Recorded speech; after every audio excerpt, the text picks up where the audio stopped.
les hommes de Dieu, qualifiés, appelés, envoyés, sont demandés plus que toute autre chose. De véritables hommes de Dieu. On n'a pas besoin de la quantité d'hommes de Dieu. La Bible dit qu'un seul, animé du Saint-Esprit, en fera fuir combien? 1000. Et 200. Non. 2000. 10 000. Ce qui veut dire que la puissance qu'il y a au travers d'un seul homme est capable de mettre en fuite, d'amener au Seigneur, Alléluia. d'amener à la repentance. Gloire à Dieu. Beaucoup de personnes. Amen. Donc ce qui est important, ce n'est pas le nombre de serviteurs de Dieu, C'est ça. mais c'est la qualité de ces hommes de Dieu que Dieu appelle. Et j'aimerais vous parler ce matin à partir d'un texte des Saintes Écritures, dans 2 Timothée chapitre 4, où l'apôtre Paul m'a donné sa dernière épître avant de quitter la terre. Et il va parler, il va instruire Timothée, et dans la dernière lettre qu'il va écrire sur terre, voilà ce qu'il dit à Timothée et au dernier chapitre. 2 Timothée chapitre 4 et au verset 1er. Timothée est un jeune pasteur. Timothée fait partie de la relève et il a besoin de savoir certaines choses. Et Paul, inspiré par le Saint-Esprit, va lui donner des injonctions. 2 Timothée 4, verset 1er. Je t'en conjure, devant Dieu et devant Jésus-Christ, qui doit juger les vivants et les morts, et au nom de son apparition et de son royaume, prêche Alléluia. la parole, insiste en toute occasion, Amen. qu'elle soit favorable ou non favorable, reprend, censure, interdit, exhorte, encourage, avec toute douceur et en instruisant, en expliquant. Parce que, voilà, pourquoi faire cela?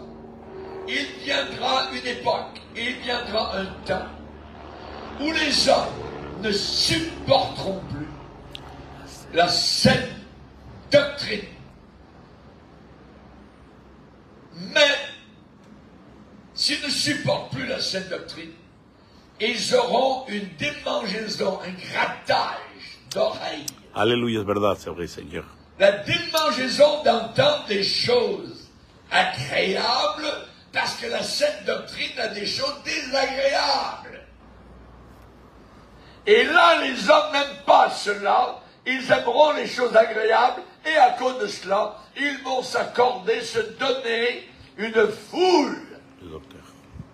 un paquet de docteurs, de théologiens, de pasteurs, d'évangélistes, et tout ce que vous voulez, selon leurs propres désirs, et non plus selon les désirs du Seigneur. Leurs désirs vont engloutir les désirs de Dieu et la saine doctrine. Alors, la pire affaire qui va arriver, détourneront l'oreille de la vérité. Quand vous détournez de la vérité, il n'y a qu'une autre seule éventualité, c'est vous tourner vers le mensonge. Et il parle particulièrement de l'Antichrist et l'esprit de l'Antichrist, donc à la fin des temps. Et nous y sommes. Donc cela est très important de savoir ce qui se passe actuellement autour de la terre et particulièrement dans nos vies. Et après que Paul ait parlé de l'Antichrist, il va déclarer en disant, et maintenant vous savez ce qui le retient. Notez le verbe. Ce qui le retient, ce qui l'empêche de devenir l'Antichrist, afin qu'il ne paraisse qu'en son temps. Car le mystère de l'iniquité agit déjà. Il faut seulement que celui qui le retient, c'est une nécessité, il faut que celui qui le retient encore ait disparu. On va parler de cela aujourd'hui. Amen. Amen.